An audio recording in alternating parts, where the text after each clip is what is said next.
선생님께서도 그 의대생 시절에 비만과 하지정맥류 등으로 좀 고생을 하셨다고 책에 나와 있더라고요.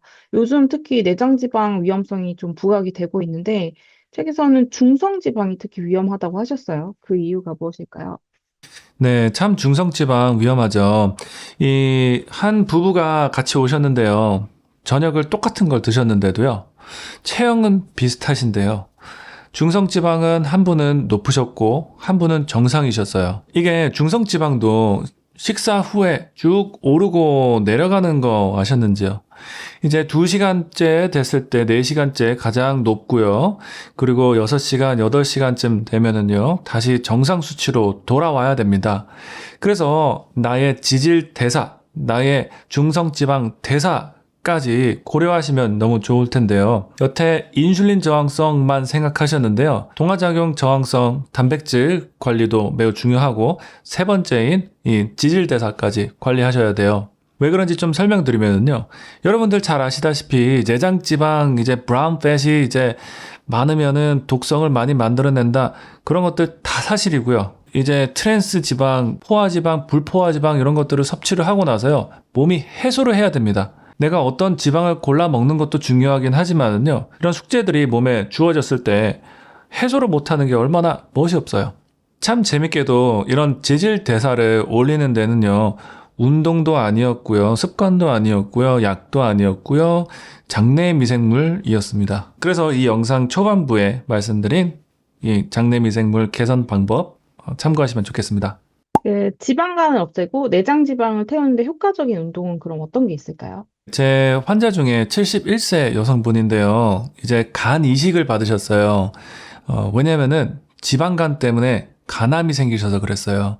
그 정도로 이제 내장 지방, 간도 이제 내장의 일부 중에 하나잖아요. 이런 지방간을 정말 저희는 우습게 보면은 안 돼요. 예전에 90년대, 2000년대에는 저희가 간 수치 정상 범위를요, 높게 잡았었는데요. 저희가 일부러 낮췄습니다. 그렇기 때문에 사람들이 지방간 하는 거예요. 알아요, 이제 사람들이. 그러면서 좋아진 것이 관리가 시작됐습니다. 지방을 분해를 하는 방법, 지방을 갖다가 내 원료를 쓰게 만드는 운동을 하시는 게 가장 중요하고요. 그것은 두 가지예요. 내가 존투 트레이닝을 해서 이제 저강도 유산소 운동을 해서 자꾸 지방을 갖다 태우는 몸을 만들어 놓는 것이 중요하고요. 이것을 한 3개월 정도 해주신 다음에는요, 근력 운동을 좀 해주시면 좋아요. 근력 운동은 이제 afterburn이라는 게 있어요. 내가 근력 운동을 하면서 예를 들어서 가슴 운동을 팔굽혀펴기를 열심히 하고 나서 다음날은 막 많이 근육이 뻐근하잖아요. 그게 afterburn이에요. 내가 운동을 하고 있지 않은데도 패시브 인컴이 들어오는 것처럼 내 근육이 점점 자꾸 칼로리를 소모를 합니다. 칼로리가 안 들어오고 음식이 안 먹고 있는 상태에서는요, 자꾸 내 몸에 있는 이런 내장 지방들을 자꾸 쓰니까는요, 두 가지, 존투 트레이닝과 애프터번을 두 가지를 기억하시면 좋겠습니다. 근육 중에서 또 가장 큰 게 엉덩이 근육이라고 책에도 말씀해 주셨는데, 최근에 뭐 엉덩이 기억상실증 이런 것도 되게 유행이더라고요. 그래서 엉덩이 근육을 좀 그럼 키우는 팁이 있을까요? 네, 제 환자분들 중에 허리 수술을 받으셔야 되는 분들까지 수술을 안 받게 해드린 방법은 이제 엉덩이 근육을 키우는 거예요. 그래서 저는 허리가 안 좋다 싶으시면 예전에 제가 레지던트 이제 UCLA 다녔을 때는 그냥 진통제 처방을 하고 MRI 찍고 허리 주사 맞으세요. 안 되겠습니다. 어쩔 수 없네요. 수술합시다. 이렇게 했었는데요. 그게 아니에요. 이제 물리치료와 운동을 배우기 시작한 다음부터는요. 환자 보고 옆에 이렇게 걸터 앉으세요. 그런 다음에 일어나 보세요 하시면서 제가 엉덩이에 근육에 얼마나 힘이 잘 들어가는지 검사를 합니다. 그래서 여러분들 제가 진료실에서 가르쳐 드리는 운동 좀 가르쳐 드리면은요. 첫 번째는 의자에서 일어나는 겁니다. 이거는 흔히 의자 스쿼트라고 얘기를 하는데요. 솔직히 이거는 스쿼트보다는 조금 데드리프트와 비슷한 동작이에요. 데드리프트는 여러분들 좀 생소하실 수 있는데요. 엉덩이가 앞뒤로 움직이는 운동이고요. 스쿼트는 엉덩이가 위아래로 움직이는 운동입니다. 앞뒤로 움직이면서요. 엉덩이를 앞으로 쫙 내뿜게 되면은요. 엉덩이 근육이 쫙 조이게 돼요. 그런 것처럼 내가 앉았다가 일어나면서 엉덩이를 앞으로 쭉 조여야 돼요. 앉았다가 쭉 조이게 되면은 엉덩이 대둔근을 활성화할 수 있게 되고요. 두 번째, 이렇게 시간 내서 하실 시간이 없으면은요. 양치 하시고 끝나고 내가 서 있는 상태에서 한 발은 지지를 하면서 다른 쪽 발은 뒤로 쭉 곧바로 뻗으세요. 그러면은 엉덩이에 대둔근에 힘이 들어가는 게 느껴지실 거고요. 거기서 살짝 발을 외회전까지 하시면은 같이 엉덩이 대둔근에 더 힘이 들어갑니다. 세 번째 운동은요, 런지입니다. 이제 다리를 앞뒤로 발을 해놓는 거고요. 이 상태에서 밑으로 내려갔다, 올라왔다, 내려갔다, 올라왔다 라고 생각하시면 쉬워요. 이제 런지가 중요한 이유는요, 스쿼트와 비슷하지만 한쪽 엉덩이씩만 운동을 합니다. 대부분 양쪽 근육을 동시에 사용하는 그런 동작을 취하게 되면은요, 더 강한 쪽이 더 발달이 되고, 안 곳이 점점 퇴보가 되기 때문에요, 따로따로 운동을 해주시는 게 좋고요. 그런 경우에는 런지 운동이 특효입니다. 그 요즘 슬로우 조깅이 굉장히 유행이더라고요. 그래서 슬로우 조깅을 아직 모르는 분들을 위해서 좀 설명을 해주시면 좋을 것 같아요. 일단 말 그대로 느리게 천천히 뛰는 운동법입니다. 이게 얼마나 느려야 되냐면 달팽이처럼 느리게 뛰어라고 하거든요. 그래서 옆 사람과 대화할 수 있는 정도의 속도로 달리는 운동법입니다.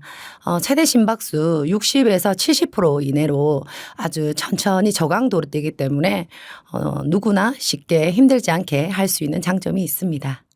그럼 요즘 그 존투 운동이라고 해서 그 저강도 운동도 좀 유행인데 이것도 일종의 존투 운동일까요? 그렇죠. 전투 운동하고 조금 비슷해요. 일단 심박수는 비슷한데 저강도라는 것은 비슷하지만 슬로우 조깅에는 몇 가지 규칙이 좀 있습니다. 바로 보폭과 착지법인데요. 보폭이 매우 좁아요. 한 10에서 20cm 정도. 그리고 착지법은 앞꿈치로 착지를 합니다. 그래서 좁은 보폭 때문에 관절에 무리가 없고 또 앞꿈치로 착지를 하기 때문에 또 안전하게 달릴 수 있어서 훨씬 더 편안하게 할 수 있는 운동입니다.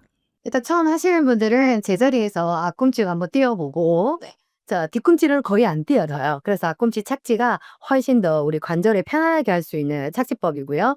보폭은 아까 제가 10에서 20cm 아주 좁게 나아가시면 됩니다.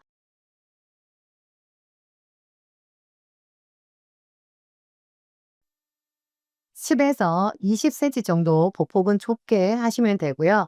발소리가 거의 나지 않게 굉장히 가볍게 뛰어줍니다.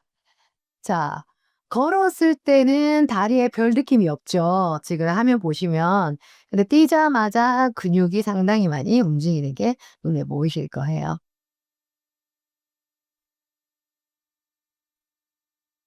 자, 실수하는 부분들이 대부분 무릎을 너무 탕탕 치거나 아니면은 뒤꿈치를 들고 이렇게 뛰는 경우들이 있거든요. 슬로우 조깅은 뒤꿈치가 닿되 앞꿈치로 착지를 합니다. 뒤꿈치가 거의 닿습니다. 이 부분을 체크를 잘 해주시면 돼요. 한 번 더 가볼게요.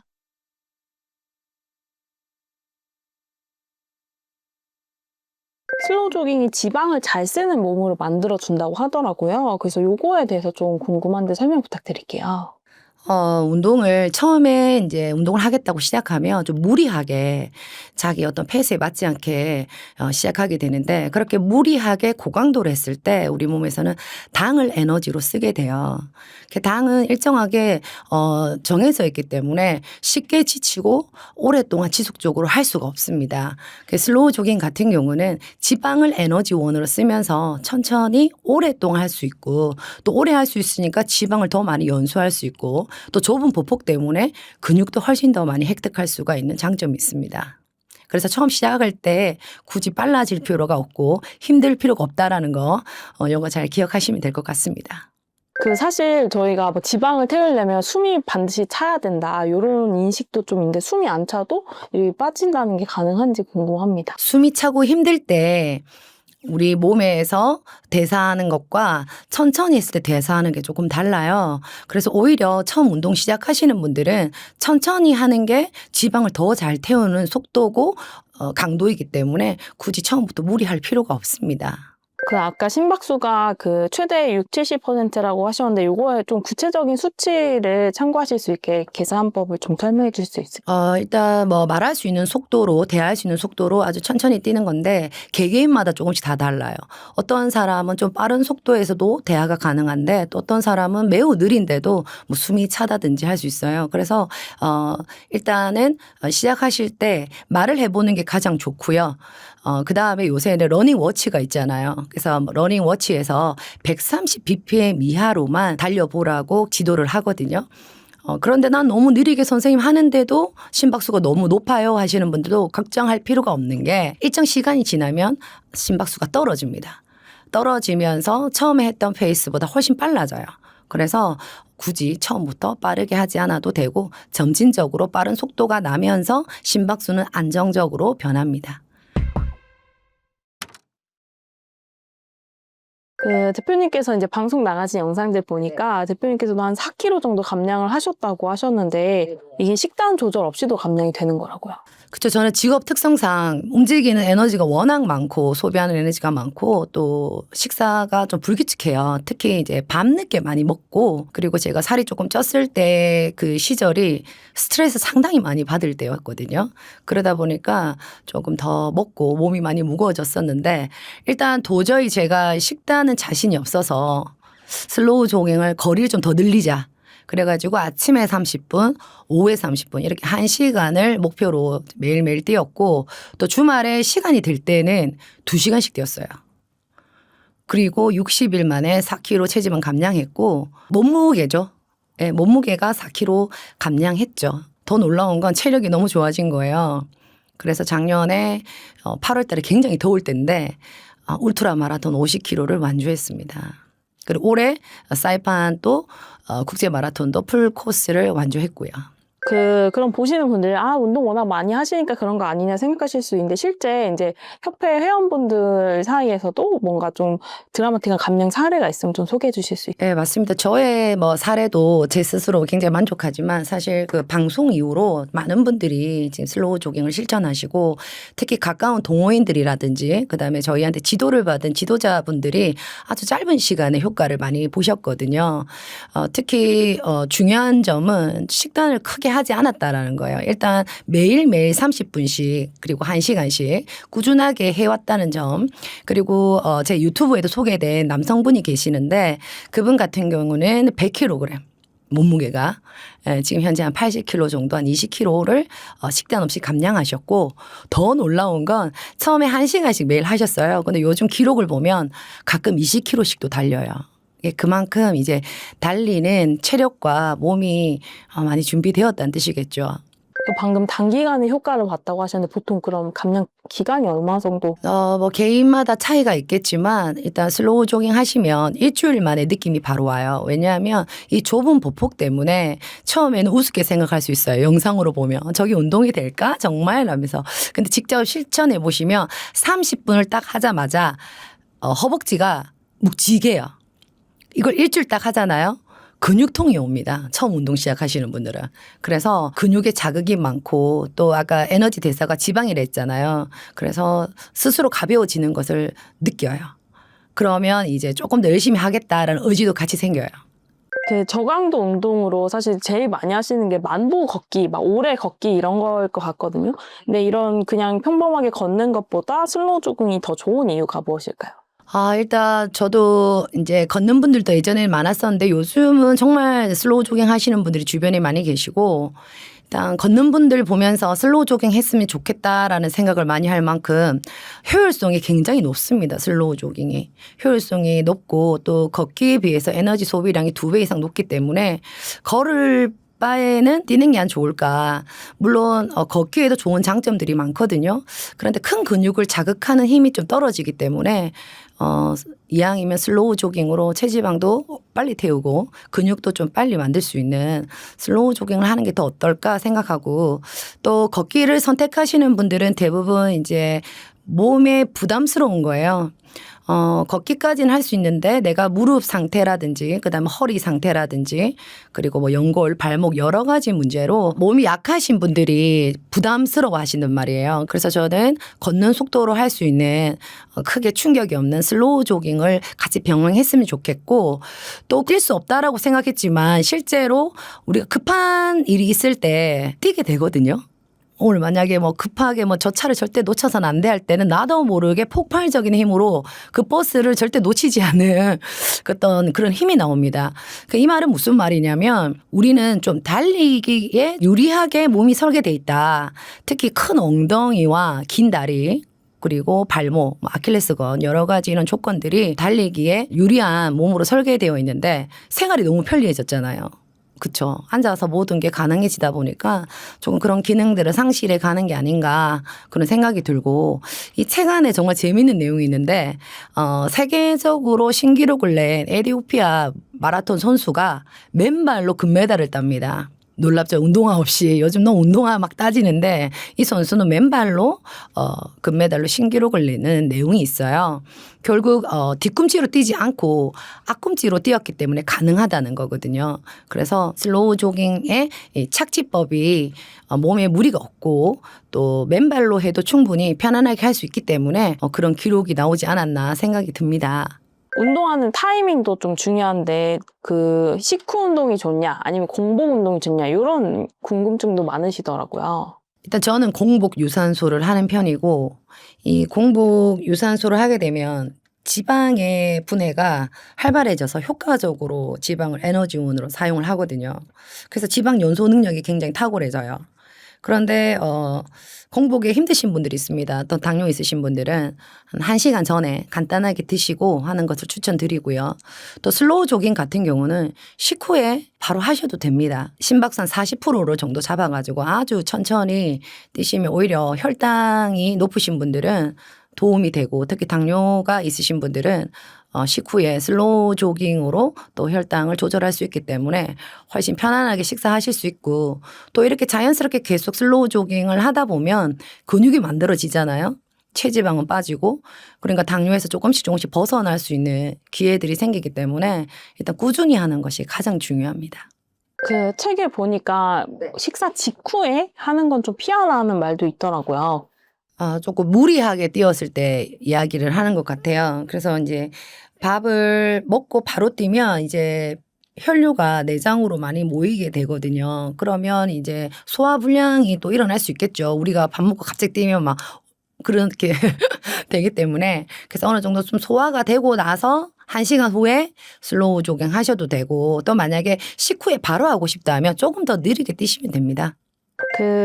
요 슬로우 조깅의 다이어트 효과를 좀 더 높일 수 있는 식단 구성이 있을까요?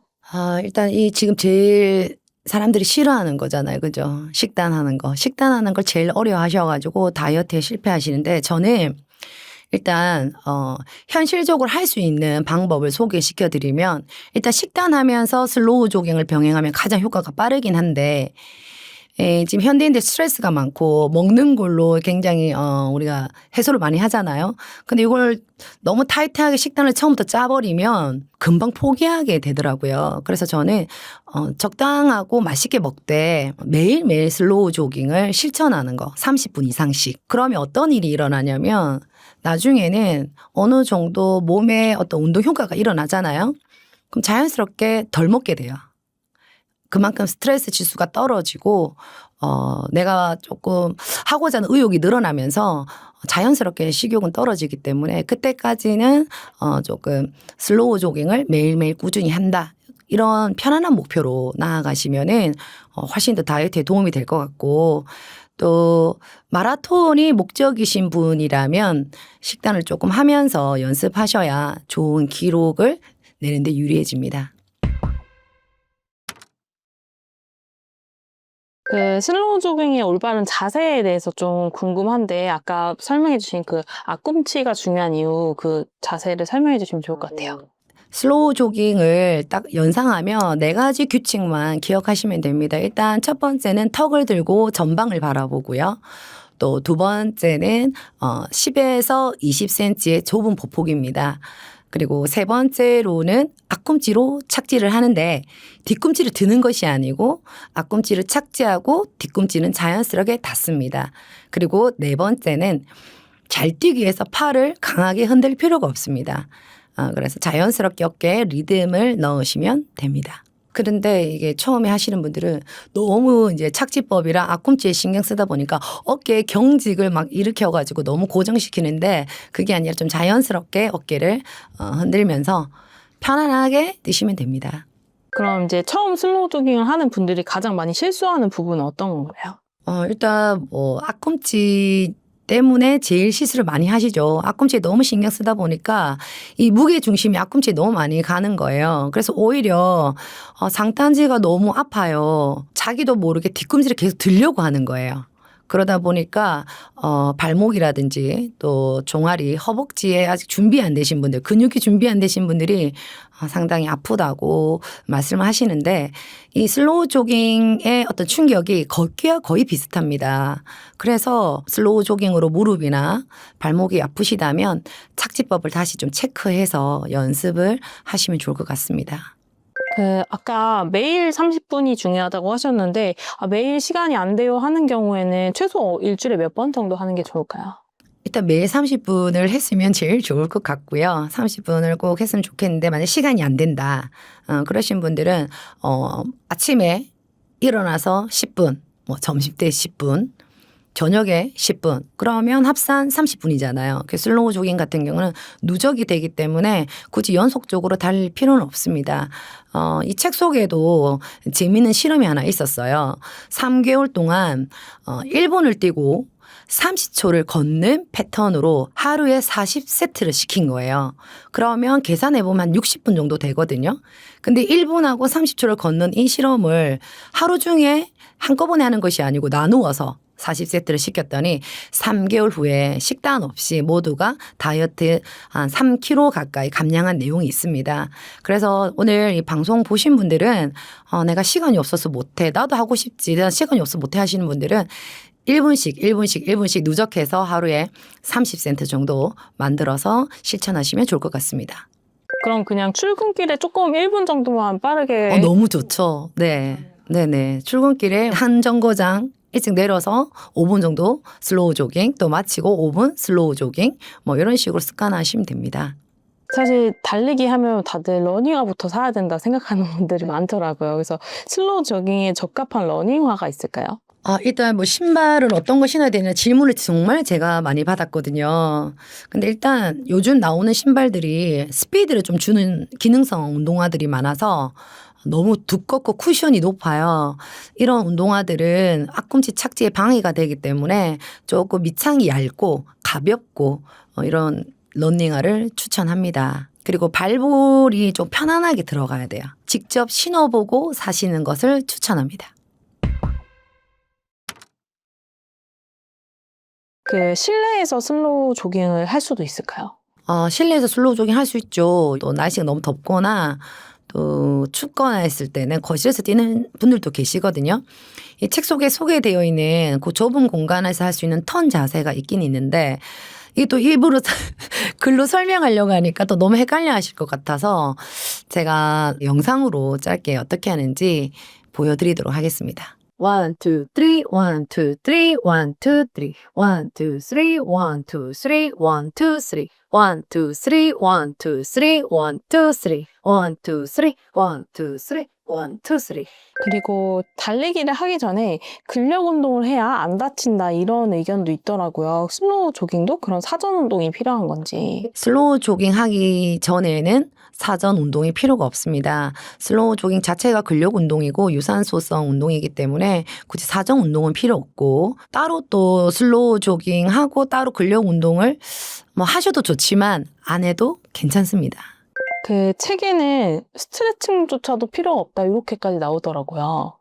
네, 슬로우 조깅 자체가 준비 운동 같은 운동을 처음부터 끝까지 하는 거라고 보시면 돼요. 대신에 근육 자극이 많기 때문에 아까 근육통 온다고 제가 말씀드렸잖아요. 그래서 운동 후에는 반드시 근육 스트레칭을 해주셔야 됩니다. 그러면 그 근육, 슬로우 조깅 할 때 사용하는 근육, 그 뭐 늘어나는 근육 부위들은 좀 어떤 부위인지 알 수 있을까요? 이제 슬로우 조깅 할 때 대표적으로 강화되는 근육들은 사실은 나이가 들거나 우리가 근육이 약해질 때 쓰는 근육이랑 같아요. 그래서 약해지는 근육이 슬로우 조깅하면 강해지는 거의 대부분이 하체 쪽에 있습니다. 특히 우리 몸에서 근육을 제일 많이 저장할 수 있는 곳이 허벅지거든요. 그래서 우리가 근육만 있으면 만성질환 대사증후군에서 거의 벗어날 수 있기 때문에 슬로우 조깅 할 때 독보적으로 생기는 하체 근육, 러닝 할 때 생기는 다양한 근육들이 많이 발달되어서 따로 슬로우 조깅 외에 근력 운동은 하지 않아도 괜찮습니다. 일단 나이가 들면 근육량이 줄어들고 또 지방이 많이 생기는 몸이 되잖아요. 그래서 몸에 여러 가지 질병으로 악순환이 오는데 이제 슬로우 조깅 하시면 우리 몸에 필요한 큰 근육들이 많이 발달되기 때문에 나이 상관없이 일단 실천하시면 하체 쪽 근육과 우리 몸을 잡아주는 큰 근육들을 많이 발달시킬 수 있습니다.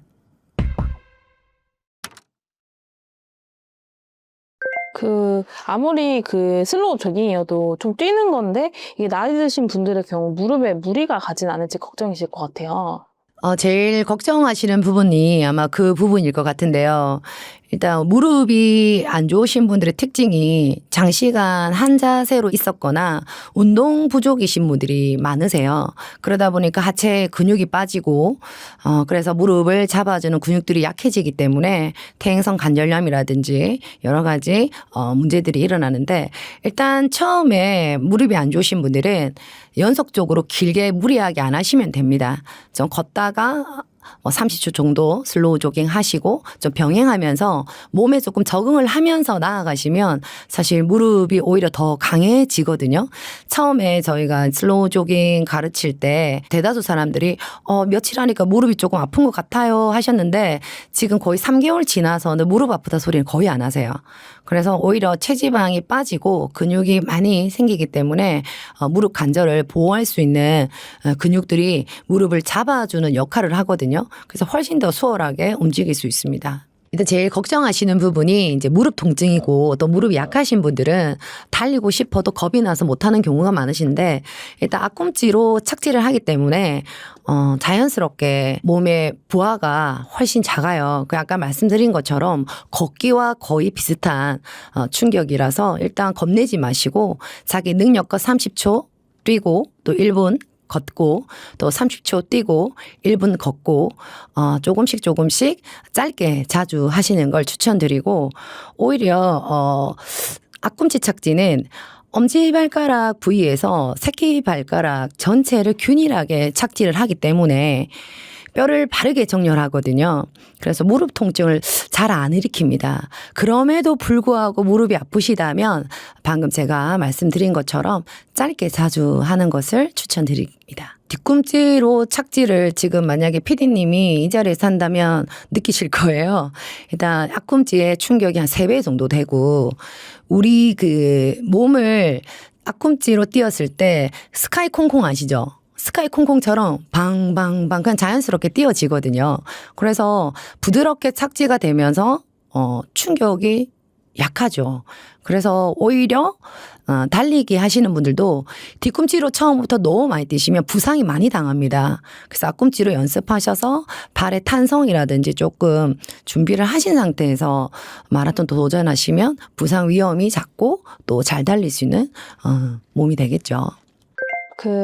대표님의 부모님께서도 원래 혈압, 혈당, 고지혈증이 있었는데 이 슬로우 조깅을 통해 모두 정상화되었다고 하셨는데 이 사례를 좀 소개해 주시면 좋을 것 같아요. 네. 일단 저희 부모님은 예전에 운동하는 모습을 거의 못 보고 살았던 것 같아요.